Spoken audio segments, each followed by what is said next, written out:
And I want to begin my remarks this morning by reminding you of something that's so blindingly self-evident. You're probably wondering why I'm even bothering to mention it, but I just want to remind us all that we humans are social creatures, that we belong to a social species like many other species on the planet Earth. And what that means is that we are hopeless in isolation. We absolutely depend upon groups.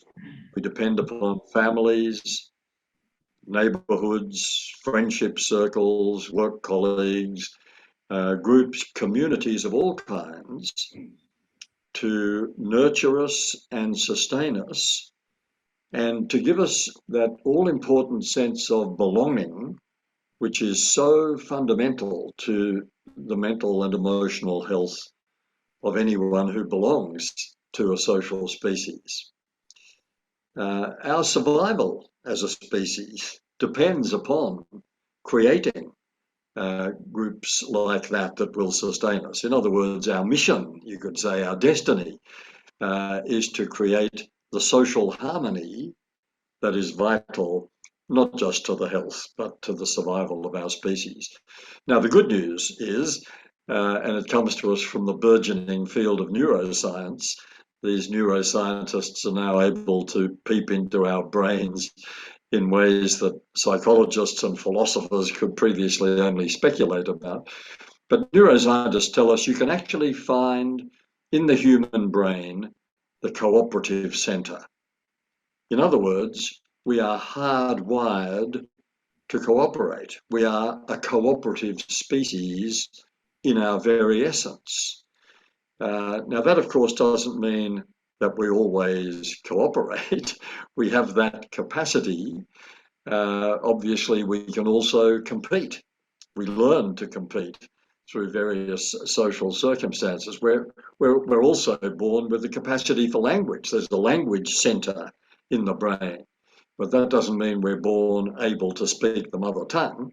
It means we have the capacity to speak the mother tongue or any tongue.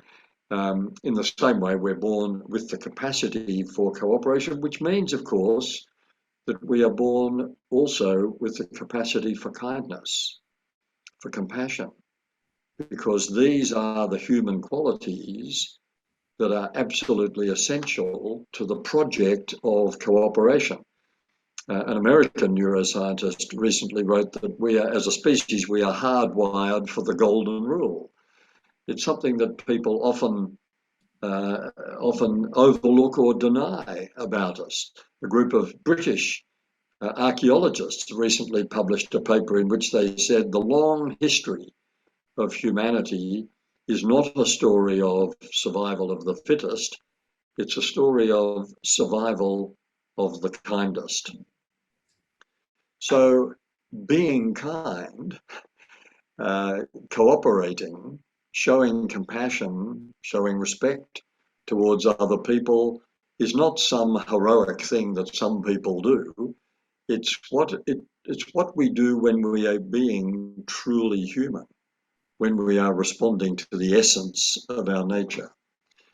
Now, I've used the word kindness already a couple of times, and that's, of course, the title of what I'm talking about, really, and the title of the new book. But what is kindness?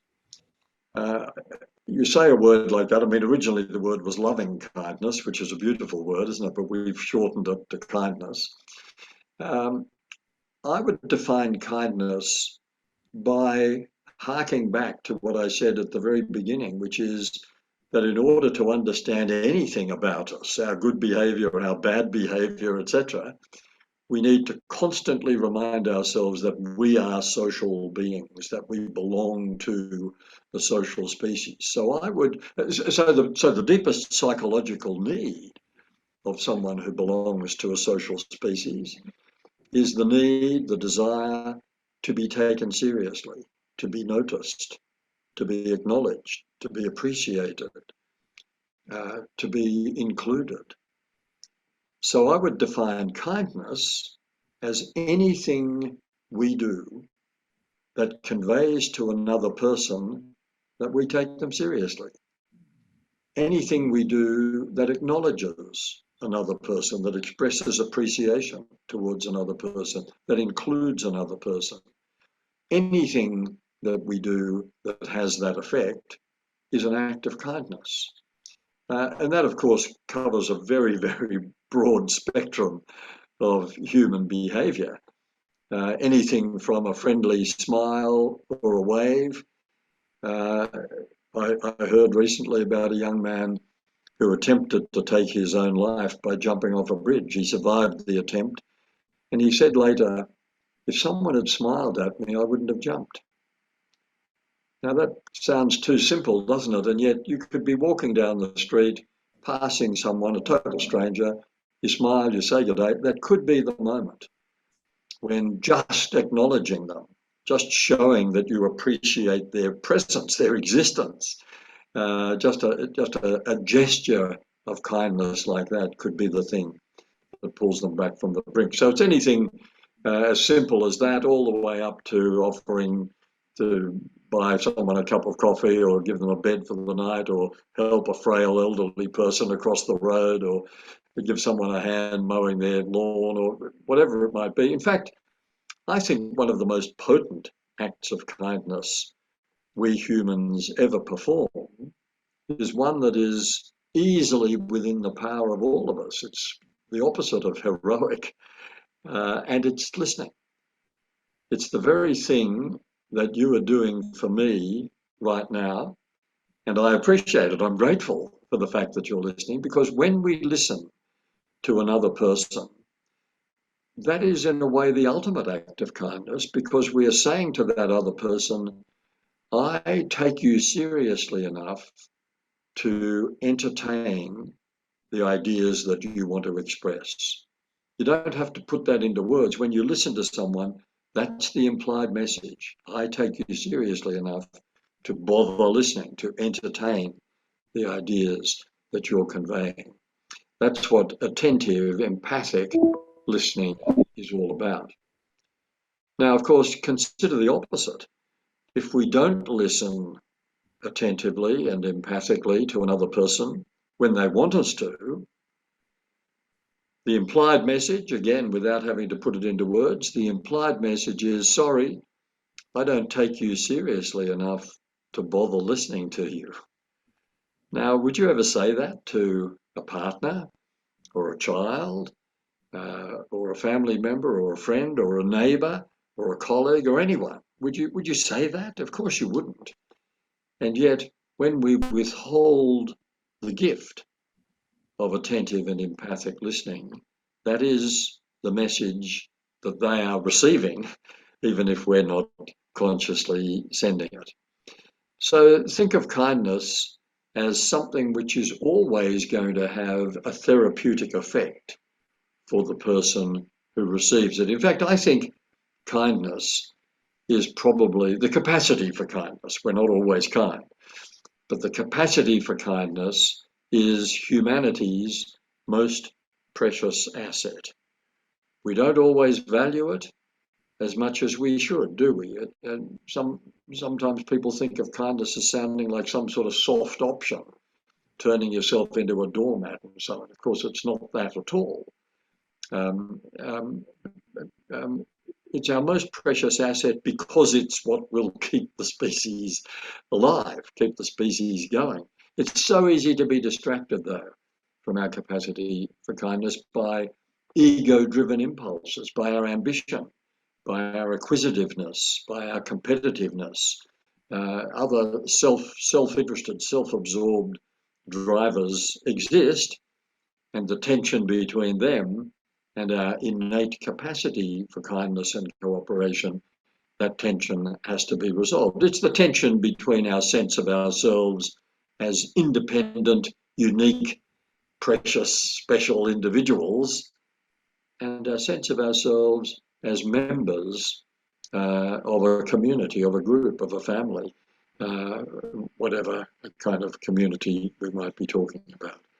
That tension between our sense of ourselves as independent individuals and our sense of ourselves as members, as belonging to a community, is constantly with us and has to be resolved. It's resolved in either direction at different times in a day. But ultimately, at the deepest level, it has to be resolved in favour of our sense of ourselves as members, as part of a greater whole. Well, I've suggested that acting kindly is just being human, just being true to our nature, but it is still a remarkable, a remarkable human trait. It's one of the things I celebrate about being human. Don't you think it's a wonderful thing to belong to a species that is hardwired for kindness and cooperation? What a great species to belong to. And notice that our capacity for kindness is not at all governed by how we feel about another person. I think of kindness, or loving kindness, as a unique form of human love. All forms of human love are wonderful, of course. Romantic love is exciting and energizing. Companionate love is fundamental to our social health. And familial love is remarkable. Blood really is thicker than water, etc.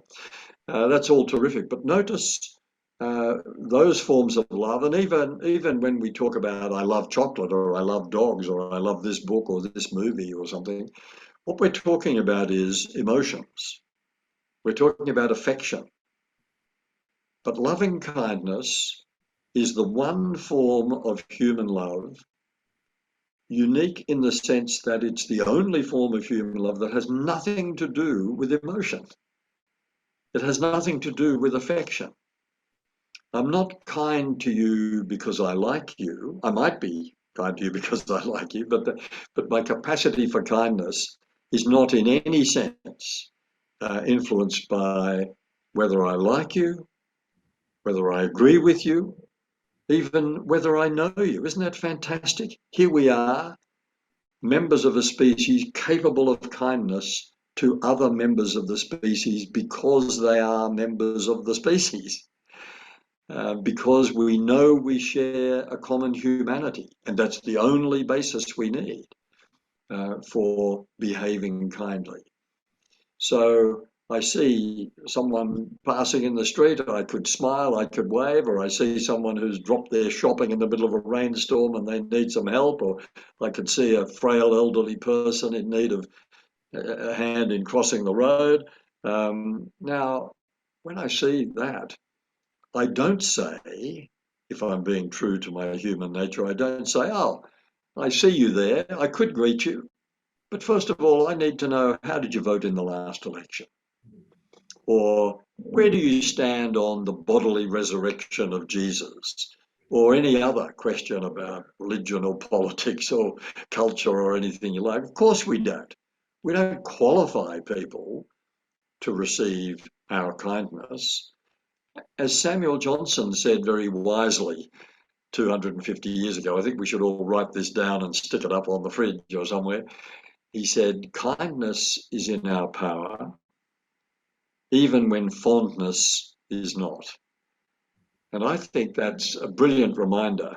All the religious traditions contain the same kind of sentiment, that kindness, loving kindness, showing love of that kind towards another person has got nothing to do with how we feel about that other person. It's caring for another person without qualification.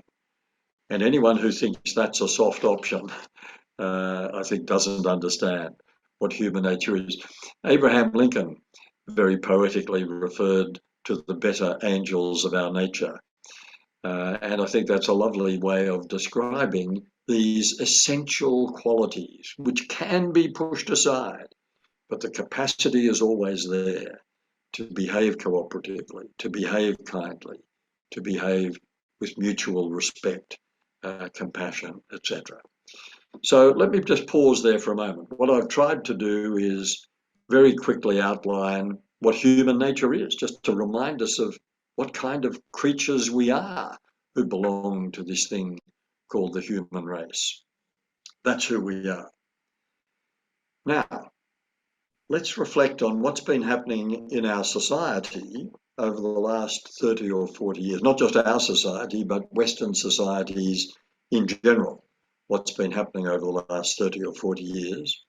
And what you're looking at is a most peculiar period of human history, a period in which we've been disrupted, reshaped by a whole series of social, economic, demographic, technological upheavals of various kinds, which have been pushing us in precisely the opposite direction from what I've just been describing.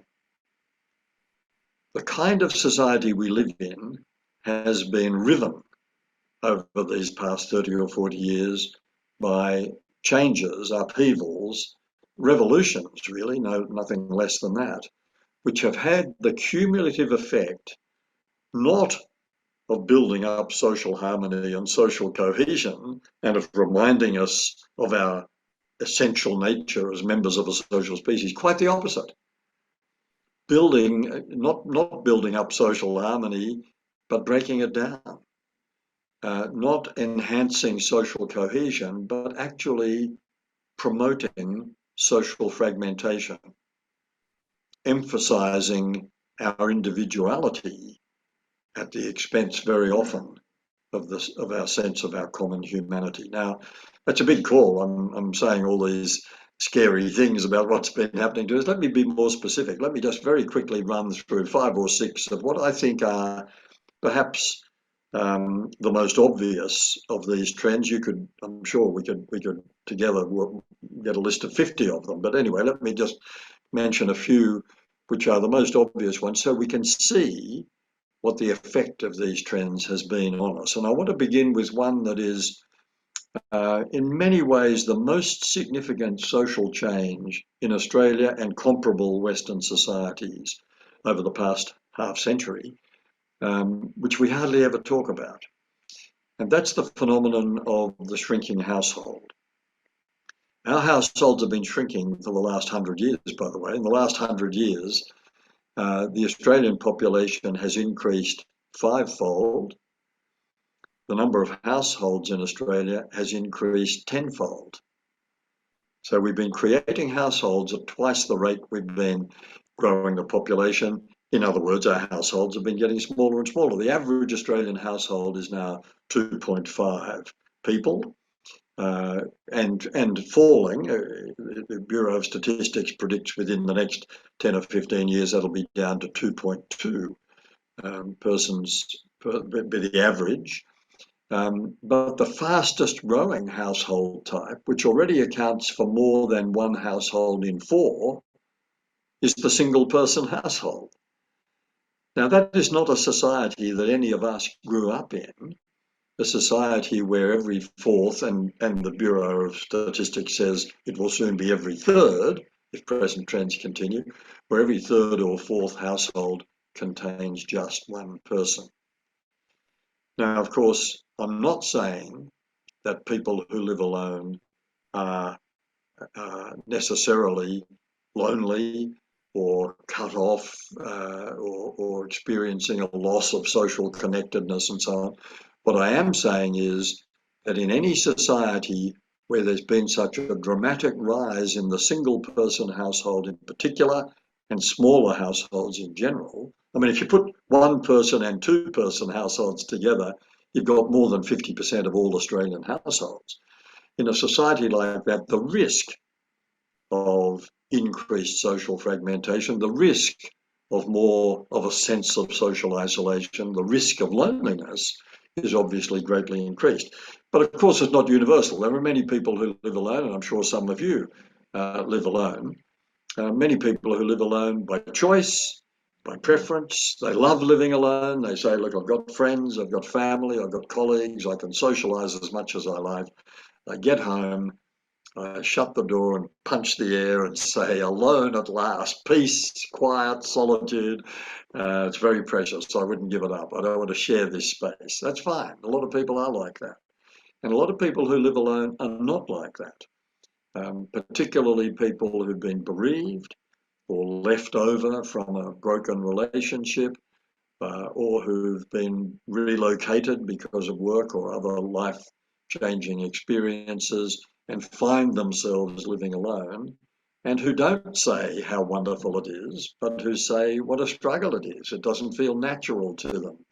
One of the most poignant things I ever heard from a solo householder was in a study I was doing of people who live alone some years ago. And I was interviewing a young woman who'd recently moved to a regional city, who lived alone, and she reported what had happened at Christmas. She decorated a tree on Christmas Eve and gone to bed.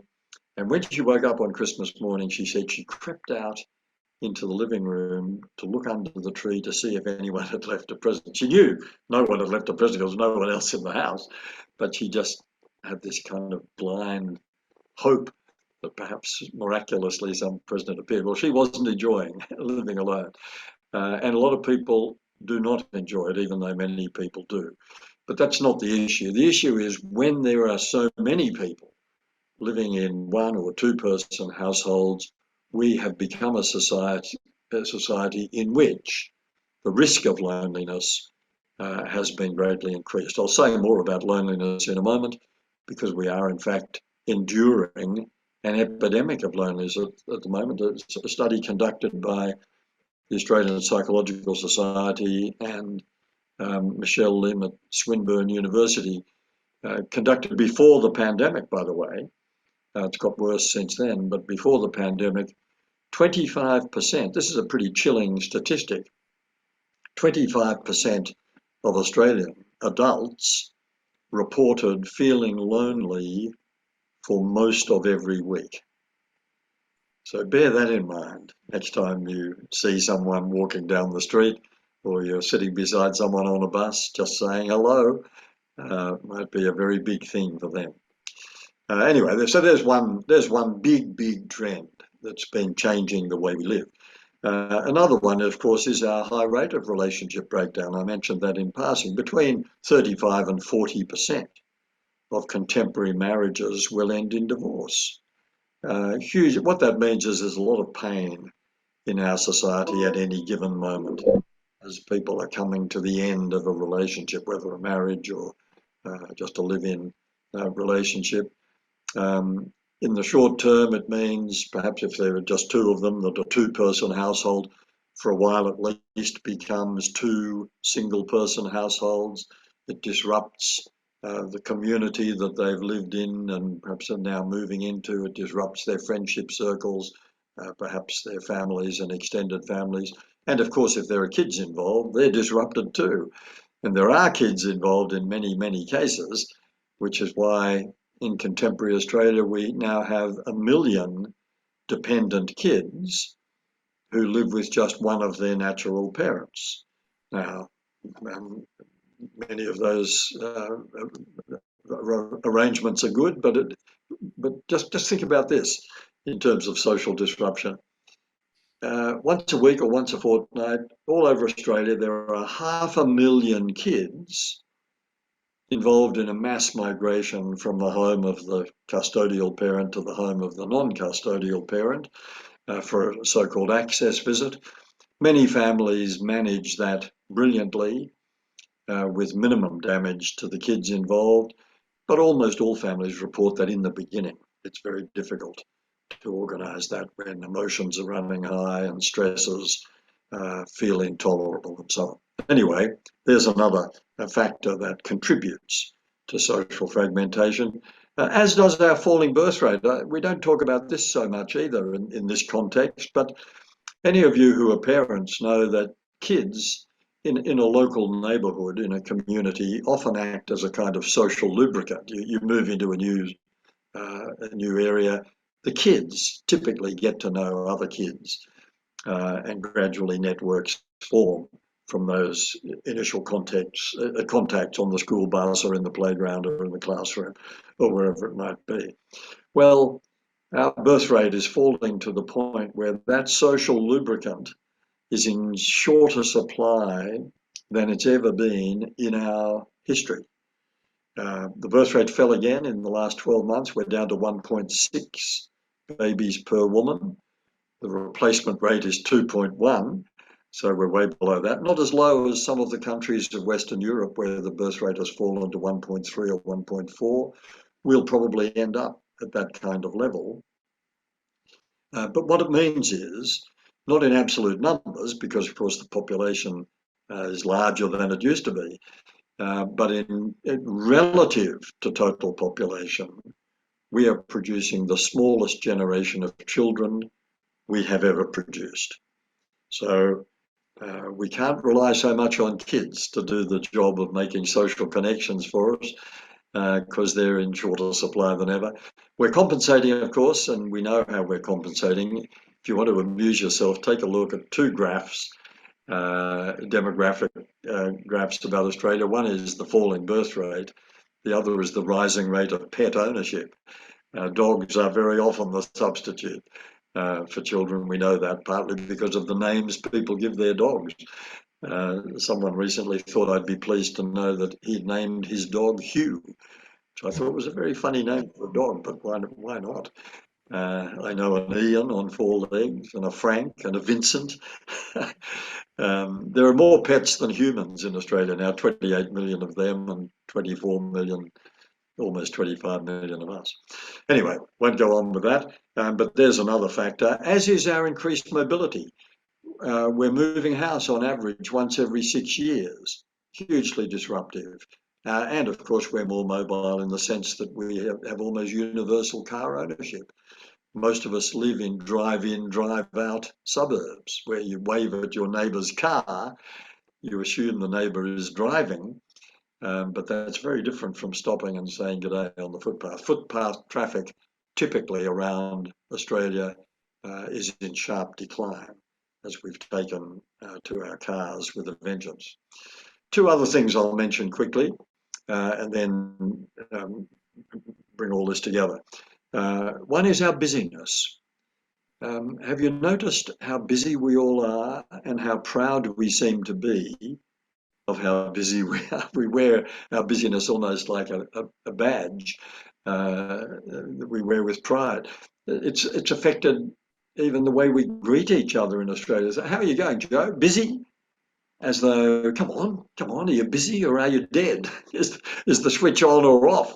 Well, why? Have we not understood that busyness is one of the great barriers to social cohesion? The neighbours are having drinks on Friday. Oh, sorry, too busy. Don't disturb Mum, she's busy. Why are we all so busy? Have we not understood? Often it is a hiding place, of course. We hide in our busyness because it looks like a very respectable place to hide.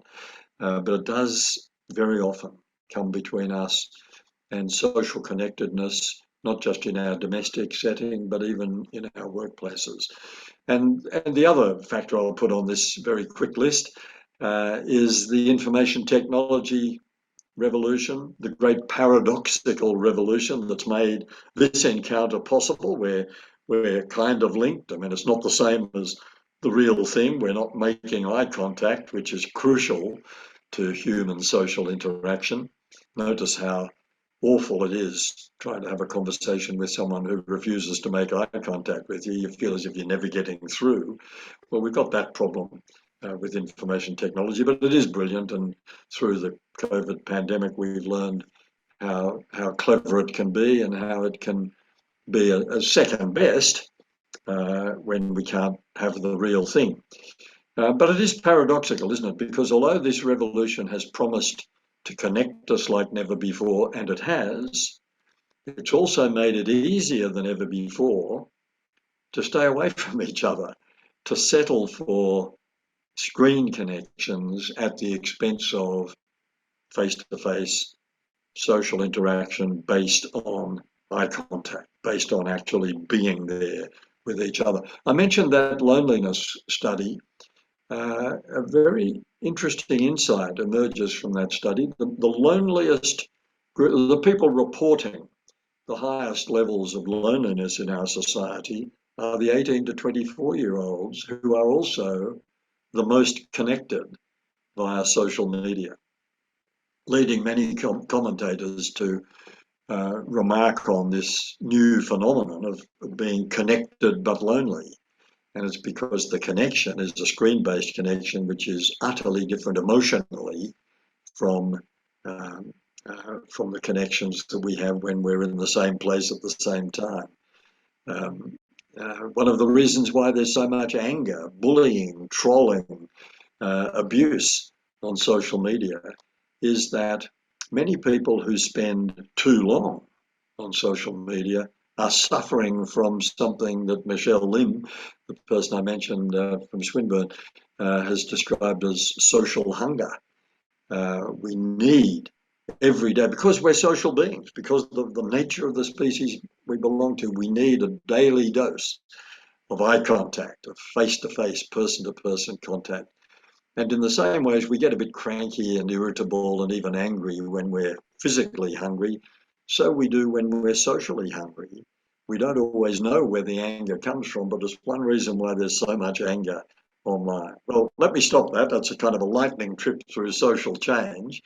The cumulative effect is obvious, isn't it? If you put together all those things I've mentioned, the shrinking households, the relationship breakdown, the mobility, the busyness, the IT, all those things, cumulative effect, more social fragmentation, some erosion, significant erosion of social cohesion, the rise of a kind of rampant individualism. Many commentators now around the Western world refer to the rise of the me culture, people obsessed with themselves, their own rights, their own entitlements. You can see it in the rise of our, I think, almost obsession with personal identity, where people want to talk about why I'm different, why I'm special, whether it's my position on the gender spectrum or my ethnicity or my religious or political convictions. All of that, I mean, of course, personal identity is fundamental to a healthy sense of self, but it's not as fundamental, it's not as significant as the sense of our common humanity. So we've gone madly in the direction of becoming more individualized. And what happens to members of a social species when they go through a period such as the last half century, round figures, as I've been describing? You can predict what would happen.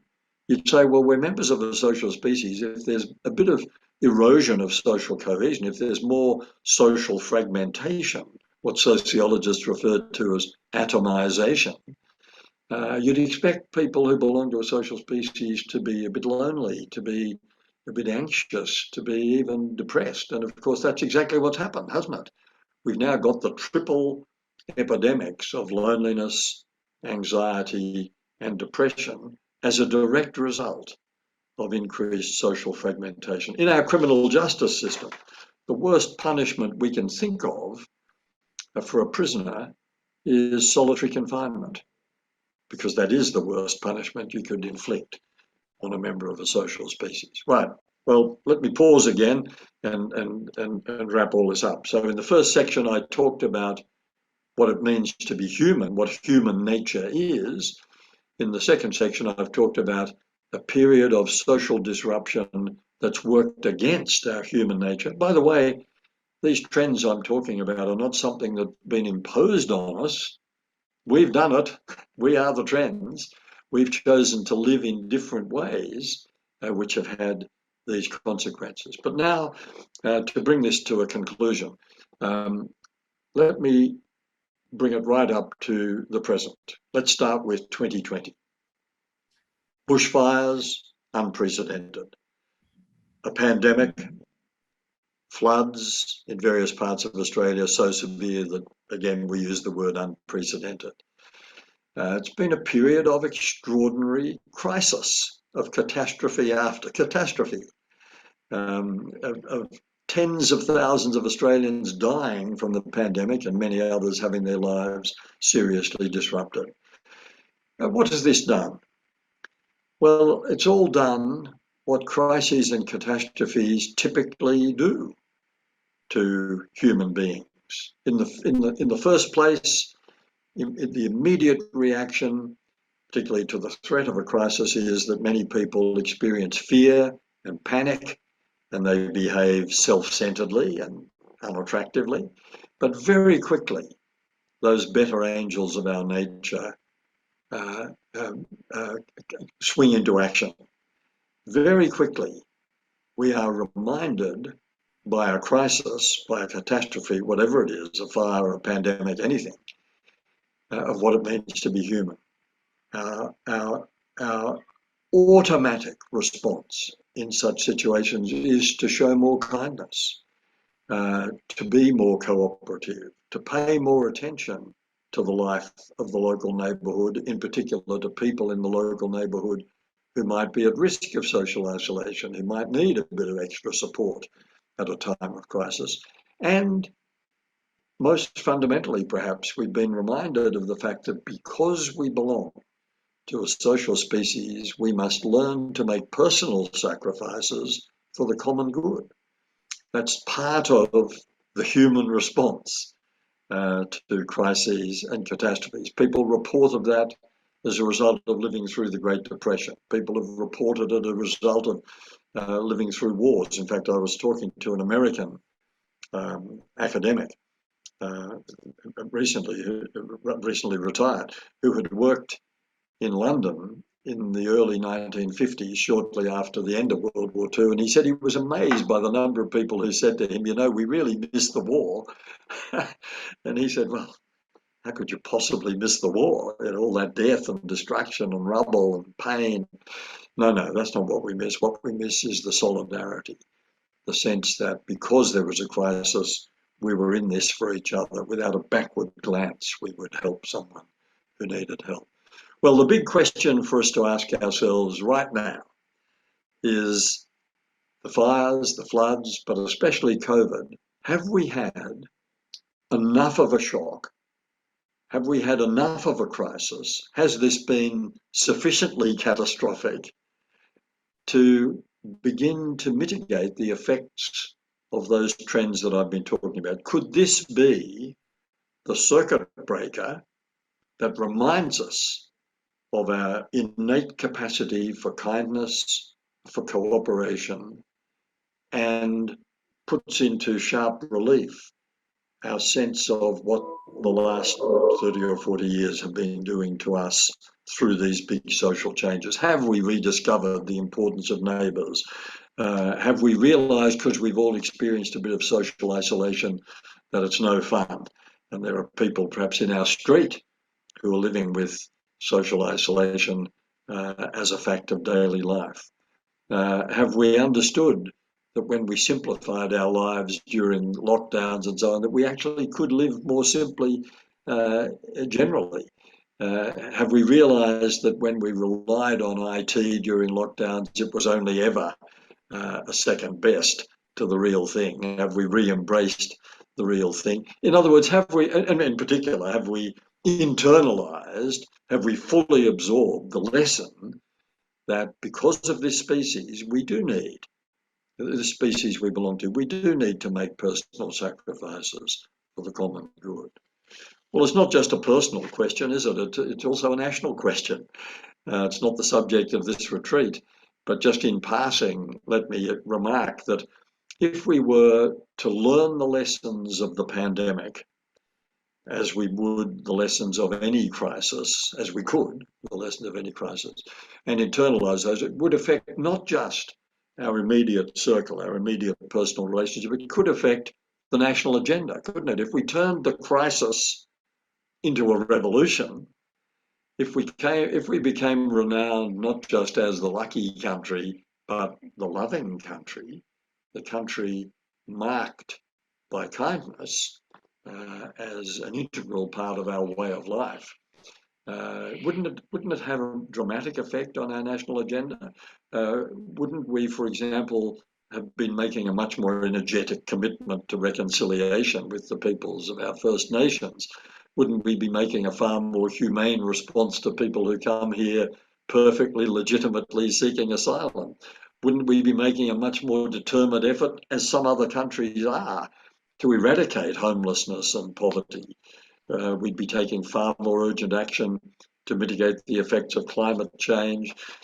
We'd be far more generous to people for whom we can find no work and other people who are struggling with mental illness, disabilities, or other debilitating conditions.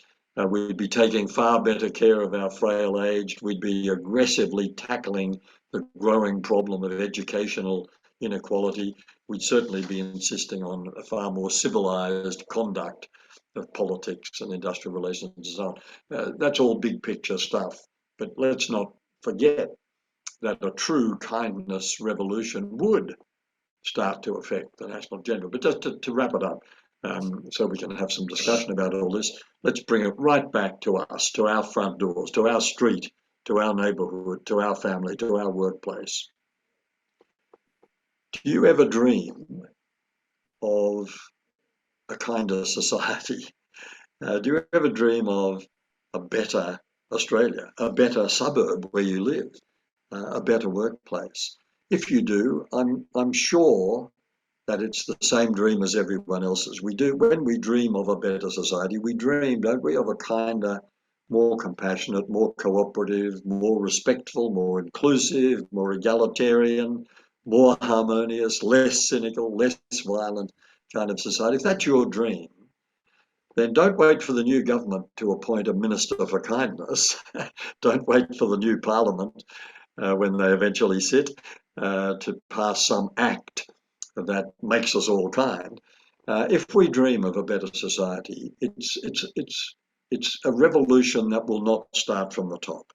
Like all major beneficial social revolutions, it starts with individuals saying, this is the kind of society I wish we were, so why don't I start living as if it is that kind of society? If I wish it were a kinder place, why aren't I kinder on a daily basis and to everyone? If I wish that people were more compassionate, why aren't I more compassionate? If I believe in the value of social harmony, why don't I put more emphasis on harmony in my own workplace, my own family, etc.? If enough of us live as if this is already the kind of society we dream of, then that's the kind of society it will become. Thank you, Joe. Thank you, Hugh. We're going to have a couple questions and turn it over here. I was wondering, since I saw you speak a couple weeks ago at a conference where one of the speaker that got up on a panel afterwards said he was an executive with a company, wasn't sure about the kindness thing and wasn't sure he wanted to be tarred by it. And I was reflecting on that. You know, we want leaders, or we seem to value those who are bold and tenacious and even brutal. And we even hear language like that used in the nonprofit sector. But I just wondered if you had any thoughts about what organizations can do to foster the kinds of cultures that bring about more kindness. I don't know of anyone using KPIs tied to kindness right now, but do you have any thoughts about what might be able to be possible? First of all, it is very interesting that there are some organizations who are talking about kindness as a KPI, including one of the banks I was amazed to discover recently. And I was talking recently to a group of people from ACT Health, and their mission statement for the Canberra community includes that it will become a kinder place. So it's on the agenda.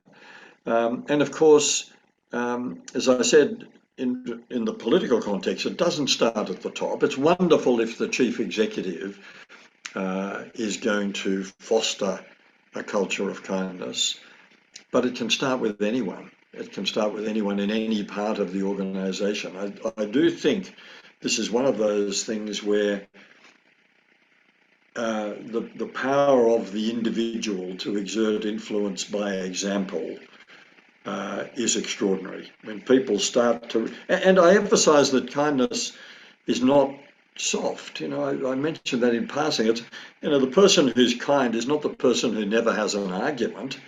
You can terminate a relationship kindly. You can terminate someone's employment kindly. You can have a robust argument with someone kindly and respectfully. Showing that example, each of us individually, wherever we are, I think it is like dropping the pebble into the pond and the ripples go out. Um, in the Christian tradition, I love that story of the feeding of the 5,000, where Jesus took a boy's lunch, a few loaves of bread and a couple of fish, and fed 5,000 people, and so on. Now, I don't want to offend anyone who has a literal view of such things. I don't think of that as some kind of journalistic account of what actually happened, but a beautiful metaphor for the idea that one act of kindness will multiply. That if we do it, if we make that our way of life, no exceptions, that's an irresistible example to other people. And the reason why it's irresistible, Joe, is not just that it's attractive, but that it appeals to our inherent humanity. When people see, I mean, one of the heroes of the 20th century undoubtedly was Nelson Mandela, not just because of what he did, but particularly that act of forgiveness after he emerged from all those decades of imprisonment. The reason why that was so inspirational to people was not because they said, wow, isn't it fantastic that someone did that? The reason it's inspirational is we recognize that as within our capacity. That's humans at their best. And when we behave kindly towards other people, we are just reminding them that this is what humanity is like. Yes, we've got ugly aspects to our behavior as well, but when you see the good stuff, when you see the better angels of our nature on display, it is inspiring to other people. You make the point that it's quite innate, and Darwin even observed, I think, that things like compassion and sympathy, what we probably think of as empathy, played a role in natural selection. Yeah. But I wonder if, and we've certainly, it's gotten away from us a bit. We've been outsourcing it to psychologists, religious professionals, rather than doing it for our own. I just wonder if you think we need to relearn how to be kind in some ways, or if that's not necessary. I just moved into a co-housing community a couple of weeks ago, and the architects that really brought forward this concept a few decades ago, when they did their first couple of projects, they observed that they didn't quite work right, even for people who wanted intentional community. If they didn't design paths that made people bump into each other or peek in windows, people would get out of their car, get their mail, go head down to their door because they'd been culturally conditioned to do that. And I'm just wondering, what it's going to take to get beyond some of those cultural constraints that keep us from being more kind. Yeah, relearning is probably a good expression, or reminding of what our nature is. And it starts with kids, doesn't it? I mean, we've got a generation of kids who've grown up with the concept of stranger danger. Now, that's a terrible thing to teach kids, that a person is a danger because they're a stranger. Now, of course, we have to teach kids how to protect themselves from inappropriate advances or bad behavior from people. But the idea that a person is a danger because they're a stranger runs absolutely counter to the whole idea of social harmony and our common humanity. So I think we've got to get away from mad concepts like that. And it does start with kids, to be saying to kids when they come home from school, not what did you learn today? I mean, that's all right. But who were you kind to today? Or what was the kindest thing you saw today? So that we start to integrate into the normal conversation of the family the idea that we're looking out for kindness because that's who we are at our best. So it becomes an automatic part of dinner table conversation or bedtime conversation, but not only with kids, with each other, to comment on kindness where we see, to remind ourselves that this is humans being human, and not heroic. I mean, I talked to an organisation recently about this, and they were saying, "Oh, yeah, this is a great idea. I think we'll institute kindness awards." And I said, "No, don't institute kindness awards. This is not something we have to. We don't issue gold stars for kindness. We don't issue gold stars for breathing, and it should be the same thing. Kindness, when it's all stripped away and we're being true to who we really are, kindness comes naturally. It's not heroic. It's not worthy of lavish praise and gold stars. It's just normal. And what's not normal is when we behave unkindly. What's not normal is when we see someone in distress and we walk past. What's not normal is to not listen to someone who needs us to listen. What's not normal is to stand at a bus stop beside someone, a total stranger, and ignore them. Those are the things that are humans behaving in a less than human way. That's a great point. I think we have to be careful not to make it seem like it's just for the realm of experts. It's a competency that only some people get near. We launched our first project with social health, where we connected community companions with older adults who were impacted by loneliness. And I have to say, we really thought it was about having people understand how to be fully present and how to do deep listening to allow a person to feel heard. We really learned that what made an impact on people was people just rocking up without any agenda, just to be there. And that brought meaning to people's lives as a result, that the simple display of human decency that also probably reduced feelings of existential loneliness, which is often tied to meaninglessness. But we live in this culture where we, I hope we don't have a kindness minister or national framework. And I hope we can allow this to bubble up from the bottom and keep it in our hearts as much as any place else. We have a lot of Hugh Mackay fans here, and I won't hog up the microphone, but I just wanted to tell you, Hugh's able to take questions. You can either come here to the microphone, or if you'd rather give your question in here and I'll relay it, whatever you prefer. You want to come up, Jen? Yeah. Good morning, Hugh. I'm Jenny, and thank you for a wonderful talk. A lot of things are kind of bubbling on in my mind. Of course, I'm aware that some countries do have a minister for loneliness, and that, of course, maybe has some merit as well. We've been talking a lot about work, and of course, we're only too well aware that the whole nature of work has changed in the last 2 years, because many people have had to work from home, and many will continue to choose to work from home, even, let's hope, when we get onto the other side of the pandemic. So that's another example, it seems to me, of a shrinking group. I mean, some people have been working at home and juggling, educating 2 or 3 children, but already told us about the demographic, about how many people live in single person households. And so a lot of the people who are working from home presumably belong to that group. So it seems to me that,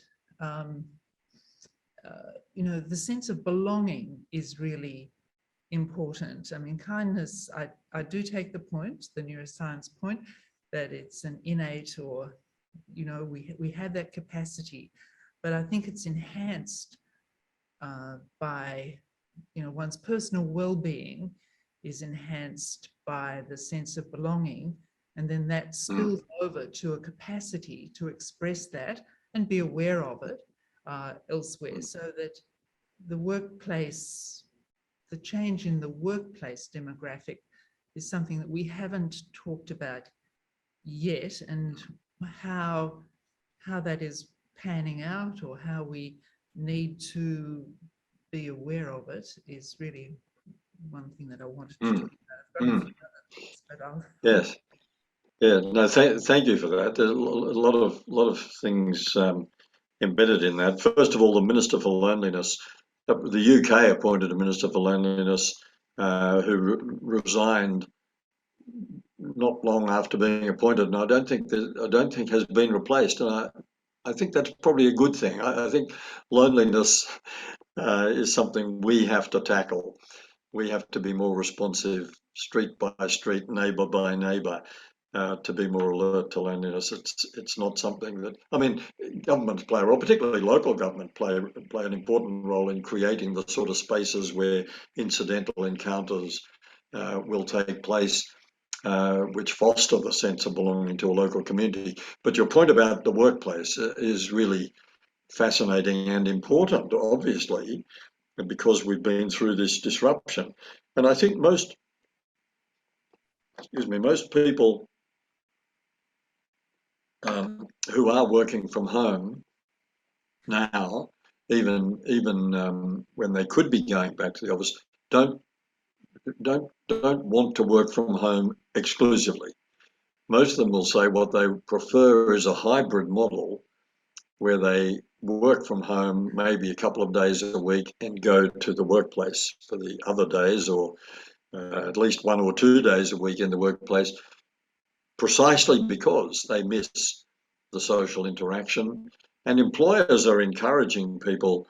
I heard the figures recently, about, I think it's 60%, 62% of the Australian workforce are capable of working from home. A lot of people are not, of course. You can't be a carpenter from home, or a policeman, etc., a police officer.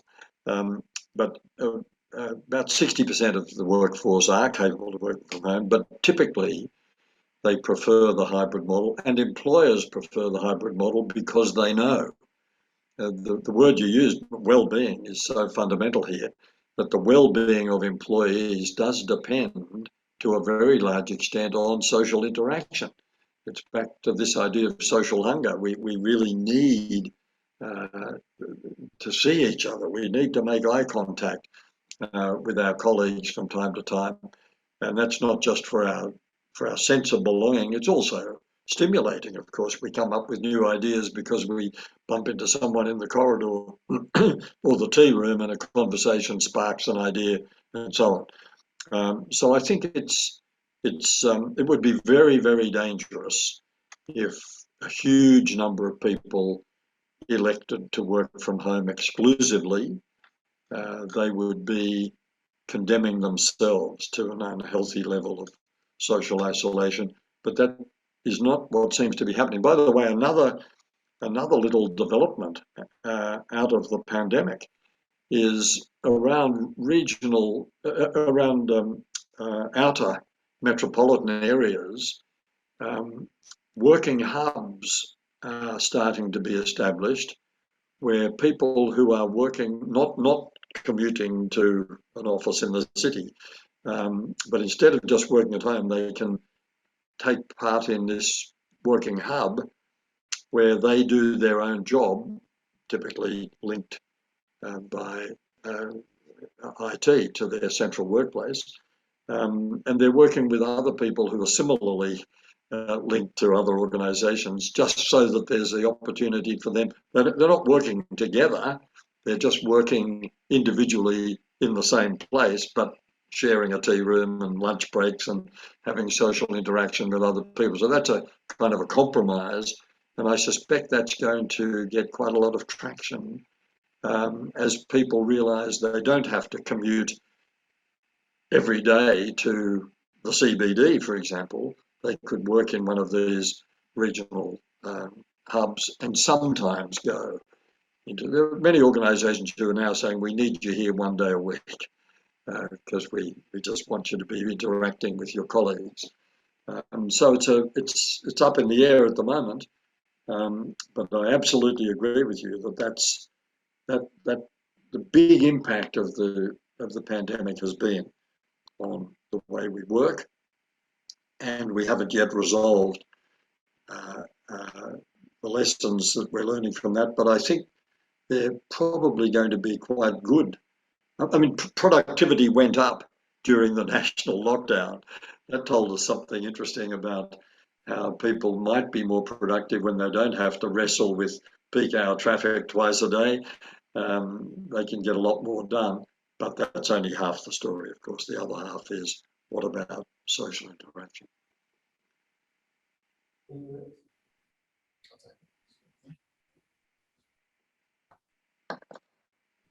G'day, Hugh. Anthony. Thanks for the talk. It was great. I love that phrase you dropped in, which was a most peculiar period of history. And it is an oddity in our history. We became so atomized and our communities became so fragmented. But it also occurred to me, nobody ordered us to behave like that, Yes. which tells me that there were pressures, there were forces at play within society and perhaps within ourselves, because we have, in many ways, opted for and elected to live, and as we see the rise of single person households and all the rest. I'm just wondering if you have any inclination as to what some of those other pressures were that atomized us the way we have been. Mm. Yeah, I wish I had a smart answer to this, Anthony, because it is the great conundrum as to why we embraced so many different ways of living that were actually going to turn out to be bad for us on a societal level. In the case of IT, you can understand it. It's glitzy, it's clever, it's convenient, it seems almost miraculous, and we embraced it. And we've embraced it on a huge scale without probably until now really appreciating what it might be doing to us, not just individually, but societally as well. But the mad rush to busyness, the huge increase in the rate of relationship breakdown, the shrinking of our households, these are, I think I mentioned the tension that's within all of us between our sense of ourselves as independent individuals and our sense of ourselves as belonging and members of a greater whole. It's almost as though that sense of ourselves as individuals has been strongly reinforced by various social and particularly economic pressures. It's tempting to blame the neoliberal ethic for a lot of this, and I think there's some truth in that.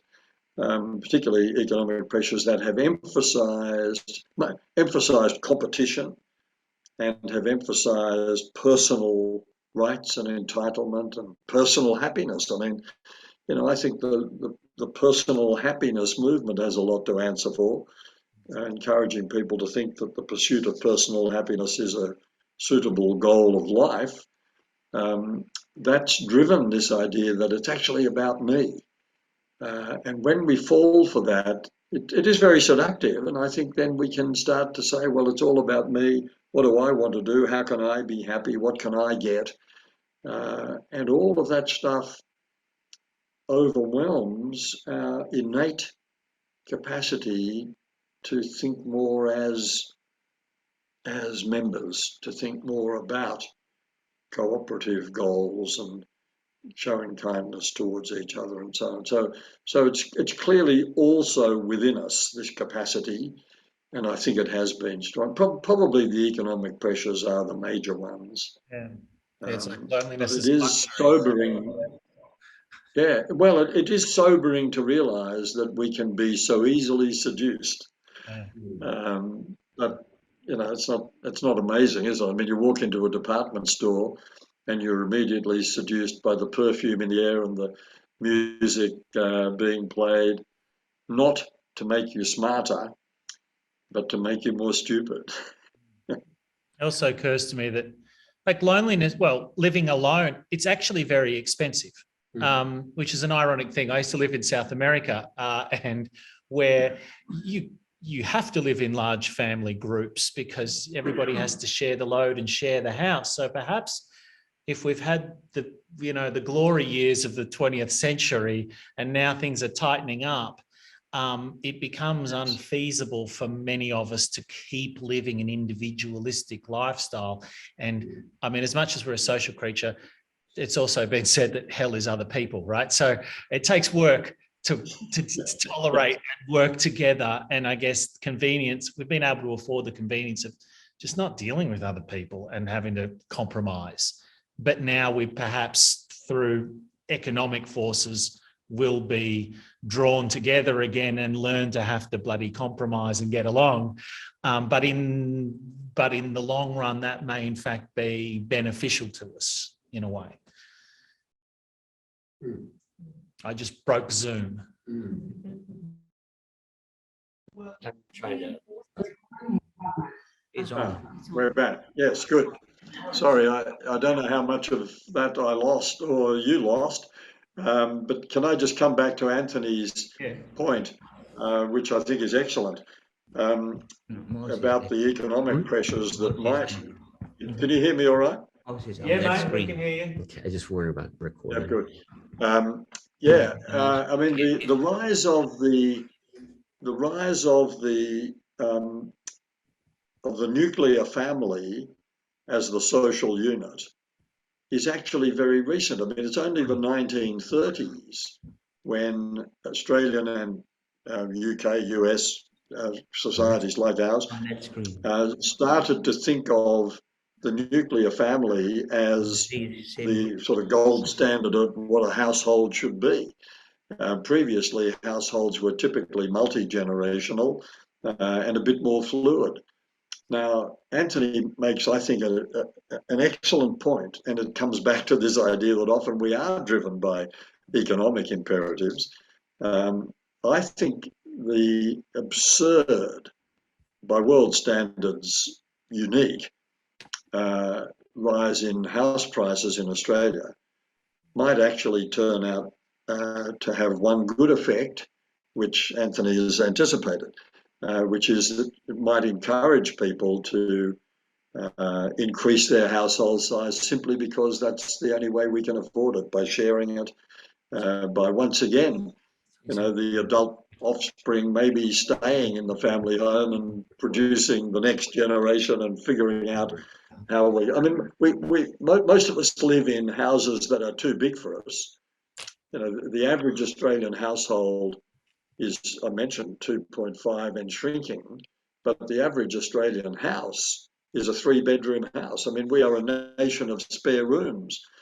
So we could very easily increase our household size and reduce the financial strain of housing, which is such a scandal in contemporary Australia.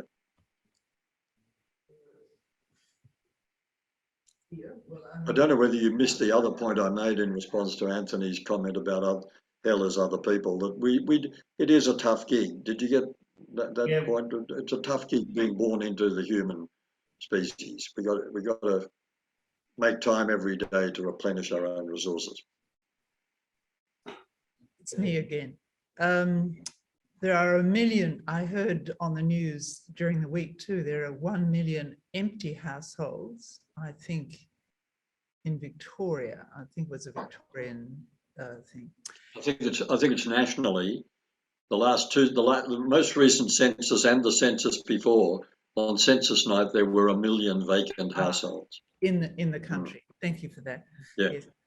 I'm just wondering about how we reinforce what we what we know is working against us. We're the victims of our economic success to some extent, not only in this area, but environmentally.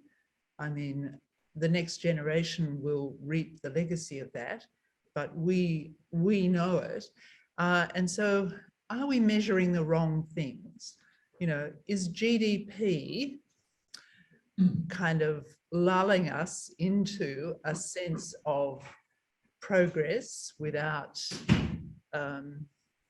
really exposing the consequences of it? Should we be talking about, there are other clever economists have come up with, I think, the genuine progress indicator or some such, I don't know. I don't really want to kind of hive off into that general area, but how do we kind of wake ourselves up, I suppose, and how could we perhaps reinforce that? I think we all know that, things are going, that what we've been talking about for the last hour, we all understand it. How do we kind of claw ourselves out of this hole that we've created, I suppose, is what I'm thinking. Yes, thanks, Jenny.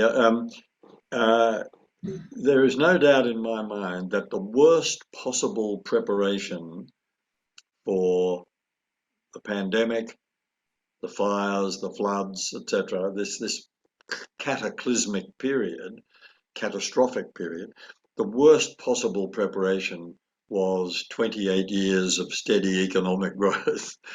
I mean, if you go back a couple of generations, you're talking about people who lived through World War One, the Spanish flu, the Great Depression, and World War Two, and they're perhaps the grandparents of some of us, or the parents in my case.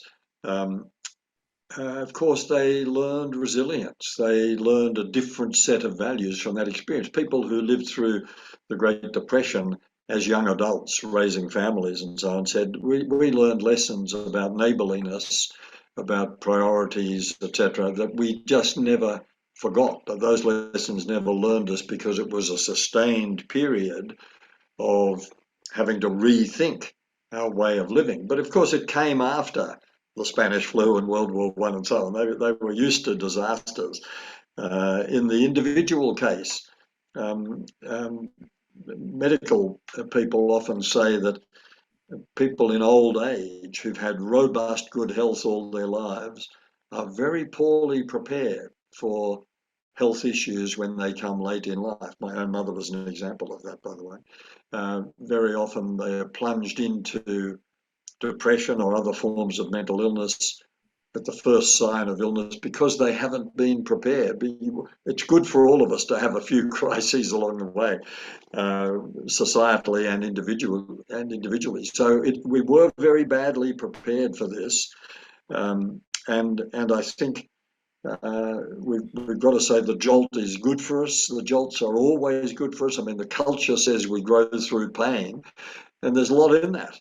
I keep clinging to the hope that all of this period of disruption and more we're hearing about the effects of climate change and so on, much more global financial instability as well. This could be, I mean, it's not good because it's damaging to lots of people, but it could be the necessary circuit breaker, the necessary check on this idea that the economic escalator doesn't go up forever and life just doesn't go on. When John Howard promised that or his wish for Australia was that we should be relaxed and comfortable, that's about the worst possible wish for a national leader to inflict on a population. But we have been pretty relaxed and comfortable for far too long. And that hasn't been a good preparation for this. An Australian now working in Scotland with someone else, just written a book called The Economics of Arrival. Catherine Trebeck is the author. And her point is, okay, in the Western world, we've now got to the prosperity we've been dreaming of all these years. Now we've got to act as if we've arrived, not as if we've got to keep striving for it. We've got to now start thinking about what do we do with all this prosperity and wealth? How do we redistribute it? How do we take what we already have? Not looking for more growth, but looking for different ways of handling the riches, the abundance that has very unequally been achieved. Let's act not as if we're still striving for some economic goal, but as if we've arrived.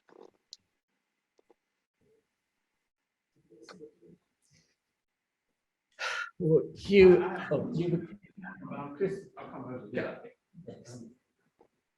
Just easier for him to hear.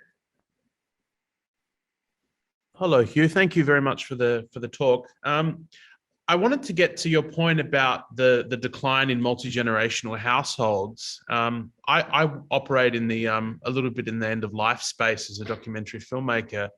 And one of the things that I think is really, really apparent to me in the last few years of the work that I've been doing, especially since the pandemic, has been the way in which lack of access to our elders through living in multi-generational households essentially means that we cut ourselves off from knowledge of illness and mortality. And that I think that has some quite profound effects on the ways in which we conceive of our social responsibilities and our responsibilities out of neighborliness, kindness, etc. I mean, have you, in your own research, looked into that aspect in particular? And if you have, what have you been finding?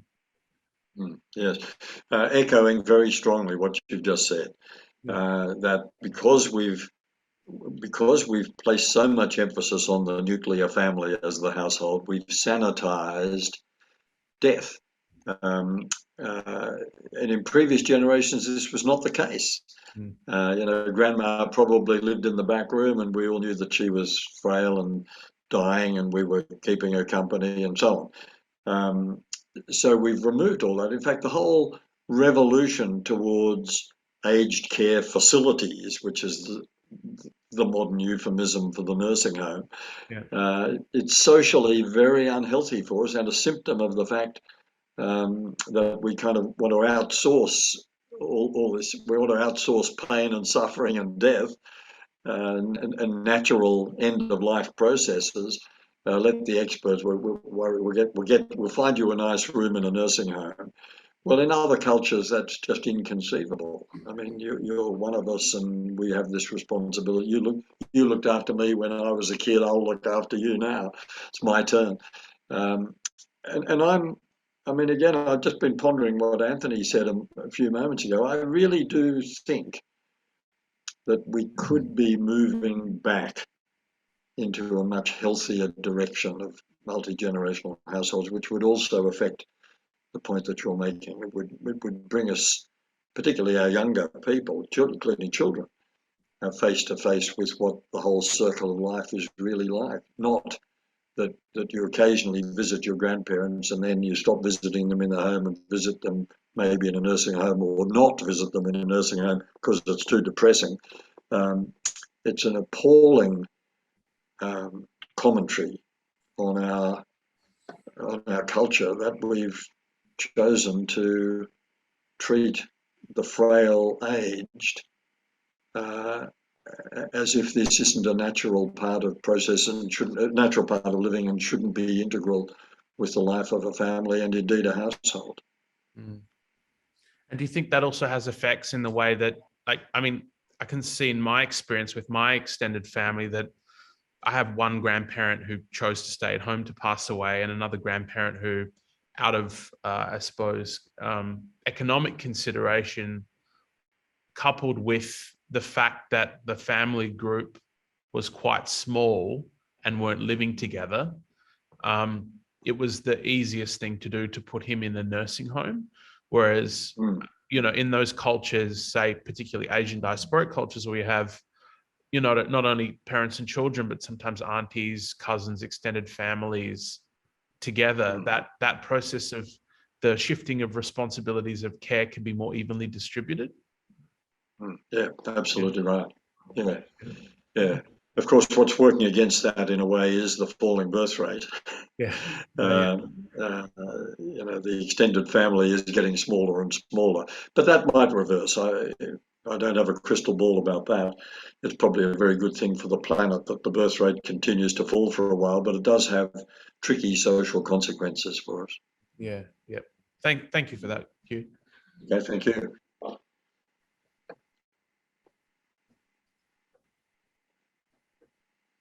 Well, I want to close by saying, when we invited Hugh to be our patron, I said I really wanted a lodestar for social health, and he has certainly provided that. And on I just want you to know, Hugh, that you have a room full of foot soldiers for your kindness revolution. And the Compassionistas are going to spend the rest of the weekend thinking more about how we can bring more kindness into the world. On behalf of all of them, I just want to say thank you for all the great work you're doing and continue to do. And actually, this retreat wouldn't have come about if you hadn't encouraged us to do something for Kind July. So thank you for that Good. as well.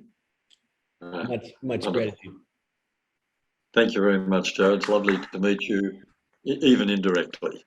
Thank you.